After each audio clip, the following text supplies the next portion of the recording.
Well, over the years, I've gotten used to DS's pulling fast ones on you. And of course, doubly so with Steve. He's just a tremendous man. Open your Bibles up to James. I'm at a 12-hour drive today, and he calls me, and I'm on my way here, and he says, "Hey, we're going to do these videos." And I was thinking to myself, man, that's kind of a neat idea. I really thought that. Then after we hung up, I was thinking, wow, I should have asked him what tonight's about. And then we get here, and I'm listening to him talk about it, and I don't know. I say these kind of things, and you wonder if people buy into if what you're really saying is from your heart, or if they think it's just preacher stuff. But it's just so hand in hand with what we're looking at tonight out of the Word, which is so neat that two irresponsible guys didn't plan this. That God just kind of orchestrated this thing. I've spent the last year becoming acclimated to a congregation that I get to see on a regular basis and kind of transitioning into a co-pastor position, kind of. And it's one thing, I've had a unique perspective over the years traveling across the country, but it's an entirely different thing when you get to see the same people week after week after week after week. Because they can't lie to you. And you can't lie to them. And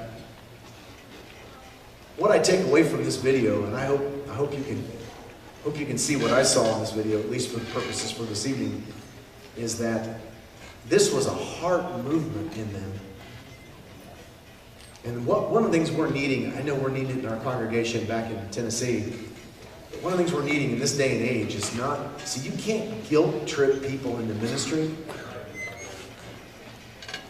And there's this need that arises from time to time, at least from our pulpit, where we need help, and it seems like the staff and 2 or 3 families are the only ones doing anything. And we just don't like guilt tripping at our church. And I'm absolutely convinced that what is at stake, at least in our church, and what we're seeing consistently, and not with everybody, but from people that aren't involved, it's not that they're bad or evil, there's something missing here. That's all over that video. I mean, there was a movement of God on their heart. I mean, that was so plain. They said, we've got to respond.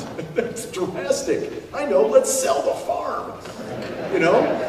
That's incredible. Now, hey, God may call you to do that. Thank God I don't have a farm.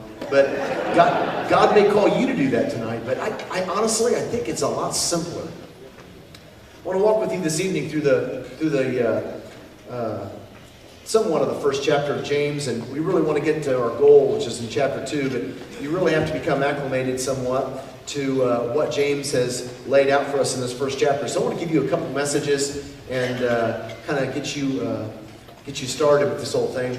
When you come into the first chapter, it basically serves as an introduction, and the first 18 verses is the first half of the introduction, and from 19 through verse 27 is the last half. So you have your Bibles open, this would be helpful. The first half of the introduction, what James does is he establishes the message. From verse 19 through 27, the last half, he talks about how we are transformed by that message. Hear this. The first half is the message.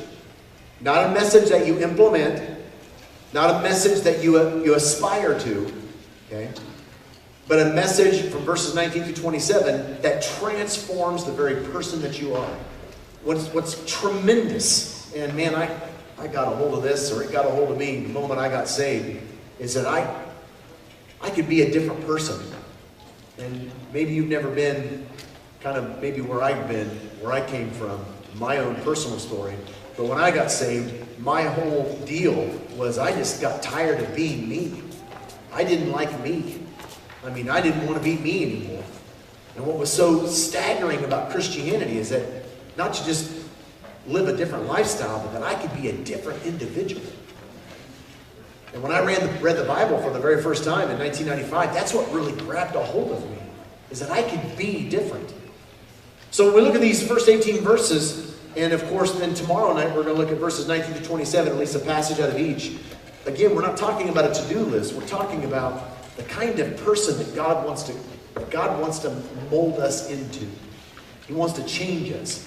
A little bit about the author of James, which is really important for us, is this message comes from just a really unique individual.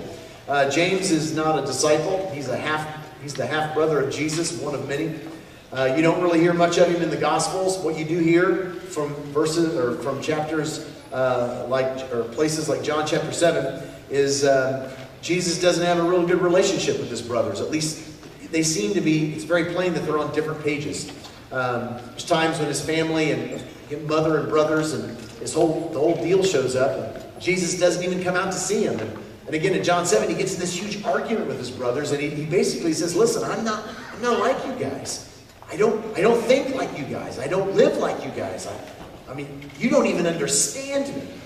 James is a part of that group, which is really intriguing. Now we know from Paul that James was one of the guys that Jesus appeared to after his death. I mean, Jesus appeared to all kinds of people, but he appeared in person and face to face with James and we don't know really what he talked about, but obviously we see the effects of that and God's movement upon this guy's life. James ends up becoming just a tremendous figure in the early church. You read in the kind of the early chapters of Acts, or maybe the middle chapters, probably better to describe it, chapters 13, 14, and 15. James is the head of the Jerusalem council. He's the one that's transitioning the Jewish church into a Gentile church. We know that after the temple was destroyed, the church center of gravity is the Gentile world, not the Jewish world. James was instrumental in that. He was also, even before that, he's pastor of the church in Jerusalem, which is the largest and most influential church on the face of the planet. So this guy is huge. In fact, if you look at verse 1, this is so neat. Let's look at this. If you look at verse 1, after he introduces himself, he lists the recipients of this letter. And he says, to the 12 tribes scattered among the nations. So even though James is a pastor and pastor of the Jerusalem church, he's not writing this letter to his church. He's writing this letter to the global church of his day. If you could imagine what it was like, think about this. If you could imagine what it was like in this day and time to have a global voice, that's astounding. I mean, it's not terribly difficult in our day and age. You can just get on YouTube and make a fool of yourself and you got a shot. I mean, seriously. I mean, this is a couple years before YouTube, before Twitter. And yet this guy has such a platform. If you can imagine this guy has such a platform that God has afforded him a global voice in his hour. That he writes a letter that finds itself in Scripture, addressing the global church of his day. By the way, also, this is one of the first letters written in our New Testament, even before Paul's letters. Okay? So James is extremely, extremely significant. And what he does when he writes this letter, again, first 18 verses, he lays out the message of the gospel. This is so helpful. This summer, I've done more non-Nazarene camps than I've done Nazarene camps. I've done Free Methodist, Missionary, Wesleyan, all these different camps. And when you come in as one group called me a charismatic Nazarene. I don't know what they meant by that. But, I mean, I understood after I got there, but, I mean, they were really, which is why they had me, of course. But, what's really helpful when I speak is that, hey, I'm not appealing to you to embrace my words or my perspective, or I've got some spiel for you. You can believe whatever you want to believe. I mean, you're grown adults. I'm not your pastor. Thank God. You can believe whatever you want to believe. But you would think, and I want you to embrace this tonight so bad. You would think if you're in love with Jesus, if you bear the name believer, Christian, you would listen to what this guy says. Because he writes the global church of his day and says, this is the message. This is not my take on the message. This is not my opinion about the message. I want to walk you through it. We can't get through all 18 verses. Pastor said I've got to have you out of here by 10:30, so we're going to have to really kind of walk briskly through this. But if I could give you just a small piece of this tonight, And in fact, we want to walk through verses 16, 17, and 18 this evening as kind of a looking at the climactic statement of this message. You're gonna find out the emphasis of what James is talking about here. It's really, really significant. Verses 16, 17, and 18. Let's look at it together. He begins in verse 16, and he says this statement, "Don't be deceived, my dear brethren." The word there that we translate deceived can be deceiving. It doesn't mean deceived in kind of like the snake deceiving Eve deception. It's not like this evil Gargamel hiding behind bushes, eating Smurfs kind of deception. Okay? There's that kind of deception out there. This deception literally means to be led astray. In fact, a great translation of this word is distracted. The perfect illustration of this term happened, and this has happened several times, but it was hysterical. I was home a couple weeks ago. I was just home for like 3 or 4 days. Summers are crazy. And by the time I got home, the house is tore up, so I've got to fix stuff. And part of the fixing was in my wife's closet where my kids were swinging on the shelves, which is apparently natural. And so one of the shelves was broken, so I was fixing that when I was home.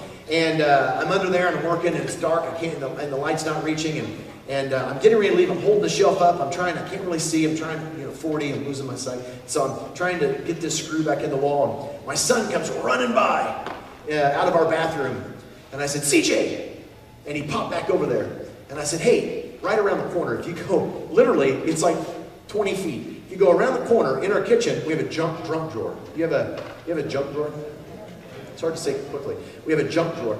And in our junk drawer, there's a flashlight. I said, "Hey, run into the junk drawer and grab the flashlight." He's like, "Okay." And he takes off, and he never comes back. Okay?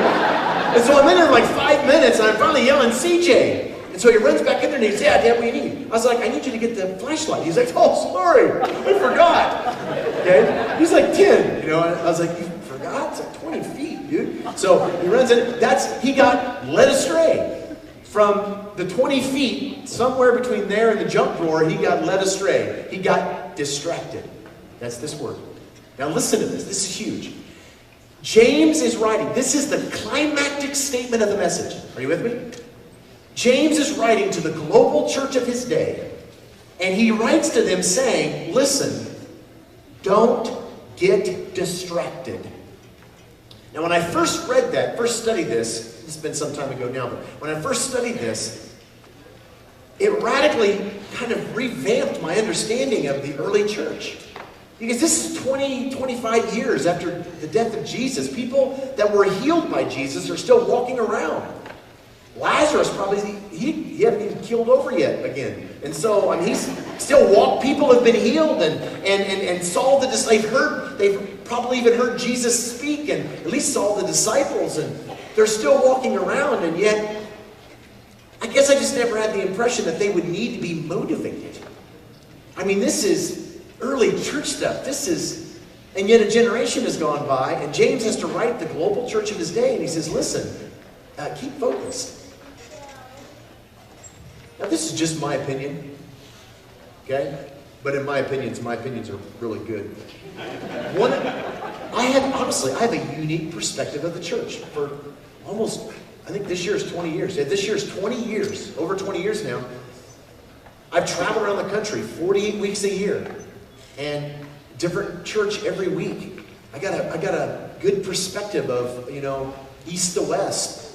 And it used to be in the beginning, the Midwest was kind of like, the slower paced, things kind of trickle in. But nowadays, it's so consistent across the country. One of the things that I'm seeing incredibly consistently, a lot of Christians I meet aren't bad. They're just distracted. Seriously. I don't hear stories like this much anymore. I don't hear that. And I hear it even less from my generation. That kind of 20 through 40 age group. And it's not that they're, serial killers. Okay? They're not bad. It's just that they're so wrapped up into everything but Him and the kingdom. It's the kingdom takes a back priority. We had a guy in our church, and I love him. He's one of my good friends, and so it makes it really awkward, you know. But we were talking about this project, and he just told me out of the, you know, we were raising money for it. He says, "Man, I don't even tithe." And I was like, "Really?" He's like, "I don't have the money." He's like, I wanted to say, "Dude, you just got back from Disney World." And then he bought that whole hunting get-up. We live in Tennessee. They're like, that's the first thing you get out of the womb is a gun and a deer stand. And I mean, seriously, and hey, I'm not against that stuff. Go to Disney World. We love that. But I mean, it tells me what's going on in, are you with me on it? And so you can't guilt people into that.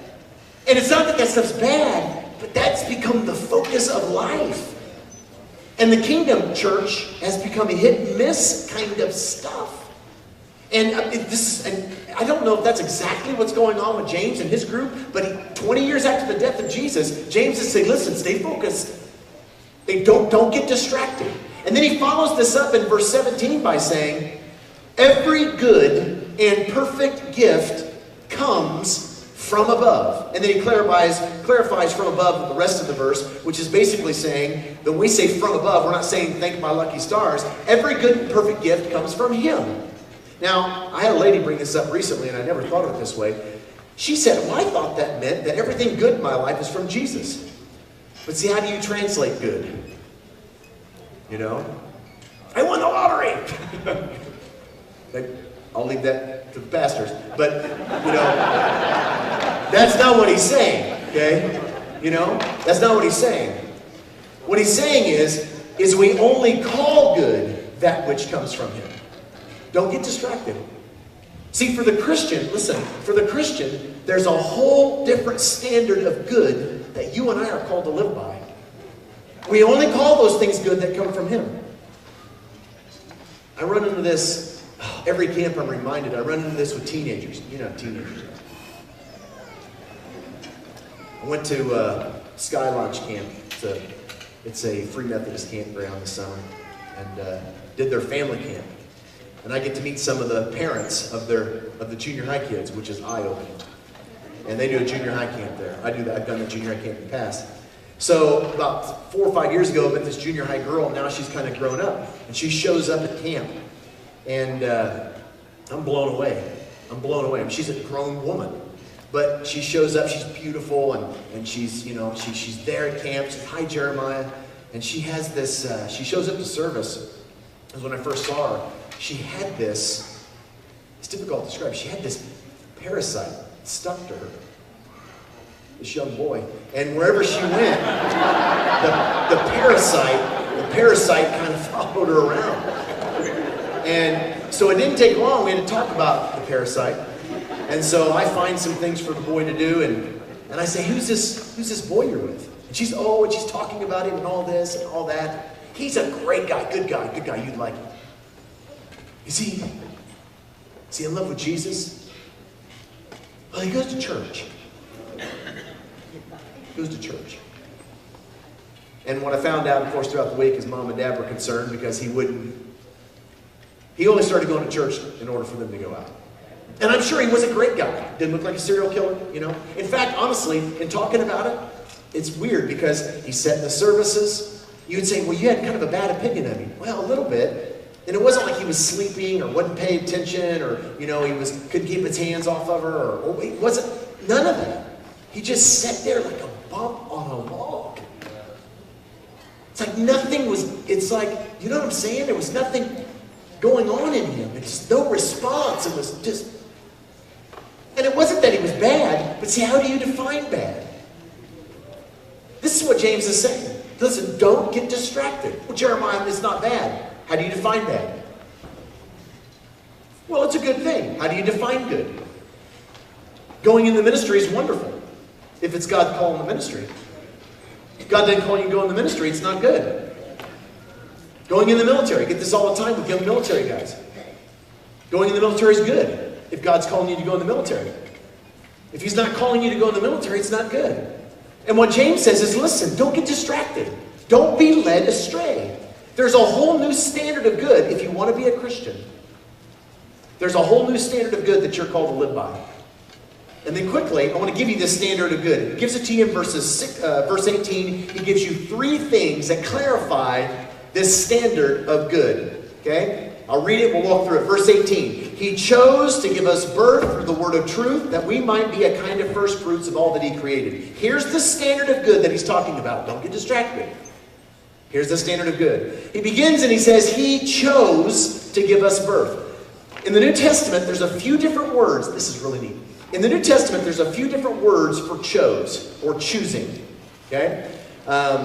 One word for choose, which is not this word, is the word you might use to describe going to get ice cream. And you're standing behind it. It's so simple when I was younger. I mean, there's like 5. Now there's like 50. It stresses me out. But you choose one. Okay? You stand behind the counter. What do you like? You test, taste 15, 20. Then you're not hungry. You feel guilty. So you might as well buy something. Take it home. And you choose one. That's one word for choose in the New Testament. Okay? That's not this word. When it says that he chose you, listen to me. When it says that he chose you, he just didn't look down and said, okay, I'll take him. No. This word in the New Testament is translated choose, but it's better translated plan. And it is translated that way in the Old Testament. Greek translation, Septuagint. It's translated plan, which means it's a choosing. It's like what they said about going to Ohio. They chose to go, but there's planning involved with it. That's this term. The perfect illustration of this, I ran into this back when I first got saved. Young Christian, opened the Bible, read it for the first time, and stumbled across the book of Jeremiah, which was incredible because I grew up in a different generation and I hated the name Jeremiah because of a band, a song, faith sound. It was terrible. We won't talk about it, but I just didn't. It was a long name and kind of awkward. No one liked it and all that. I didn't like Jeremiah. But I became a Christian and opened up, and there's a book under my name on it. I said, wow. And so I began to study Jeremiah, and what I learned is that Jeremiah was a prophet. And when he was called to be a prophet, it's so neat. When he was called to be a prophet, he was a priest in training, which means he wasn't a full-fledged priest yet. This is so neat. He was a priest in training, which the only way to describe that would be like a freshman religion major at, what's your school here? Mid-America? Mid-America. It's like a freshman religion major at Mid-America. God goes down to Jerusalem to the freshman priest in training dorm and bangs on Jeremiah's dorm. And Jeremiah opens the door and staring face to face with God, and God says, hey, Jeremiah. Jeremiah says, hey, God. And God says, Jeremiah, I'm calling you to be a prophet. And if you go back and read it, Jeremiah is just blown away, scared, he's freaked out, he doesn't know how to respond. I'm too young, and all the language that he uses to describe that.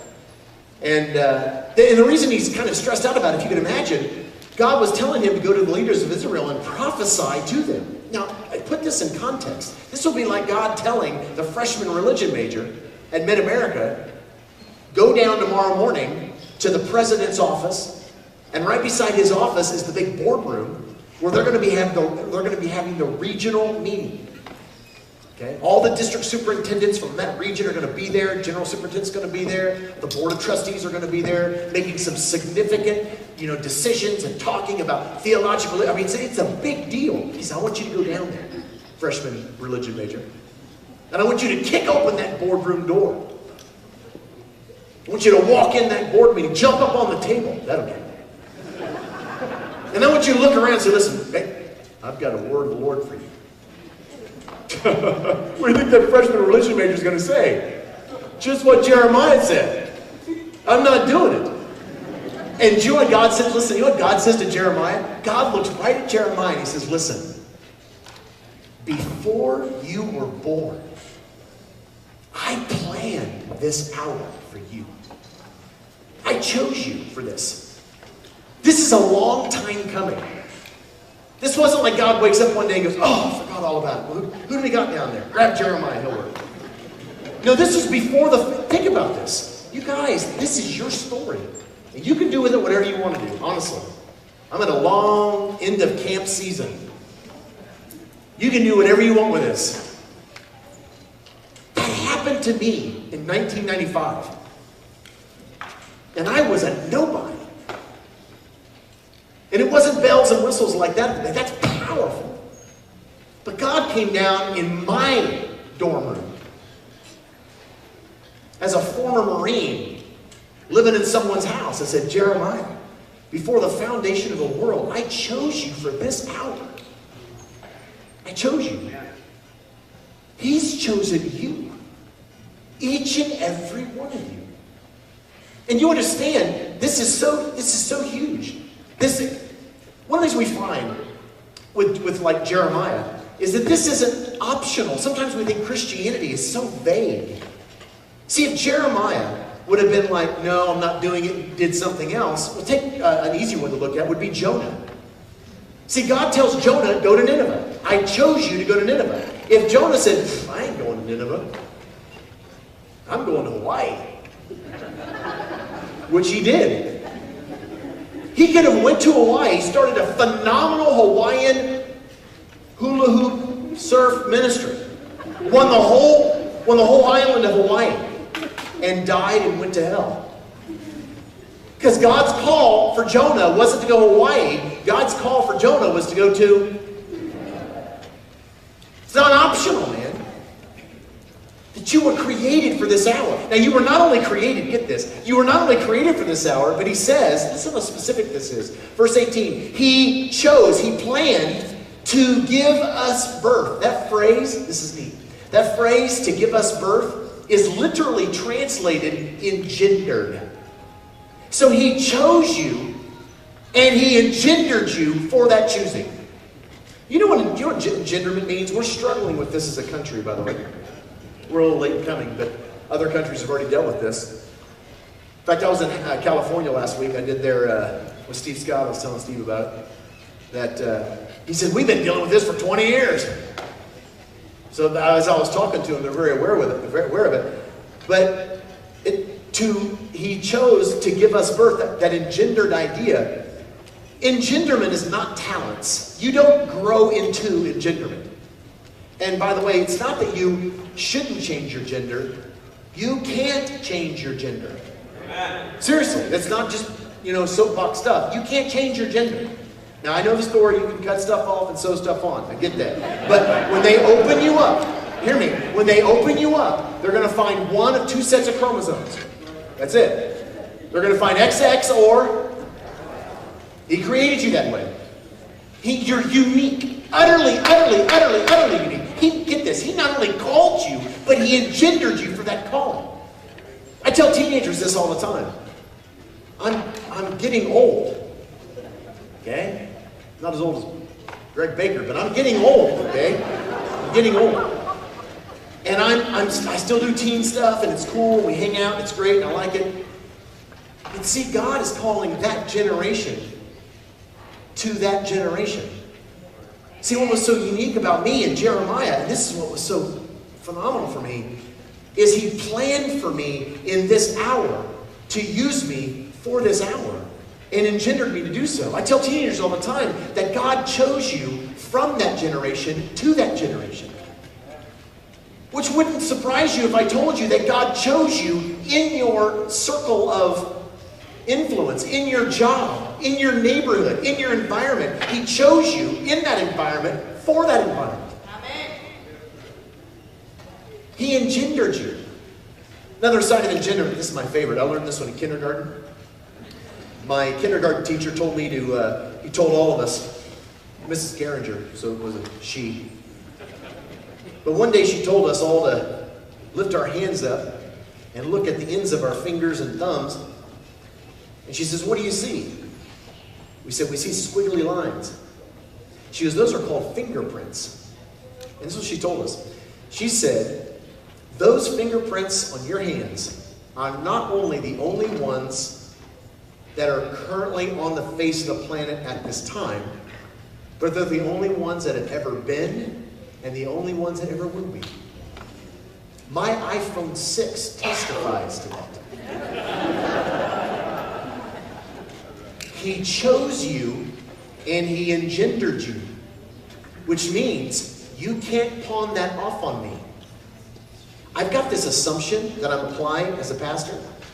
If God wanted me to reach the people down at your job, he would have given me a job down at your job. Right. Right.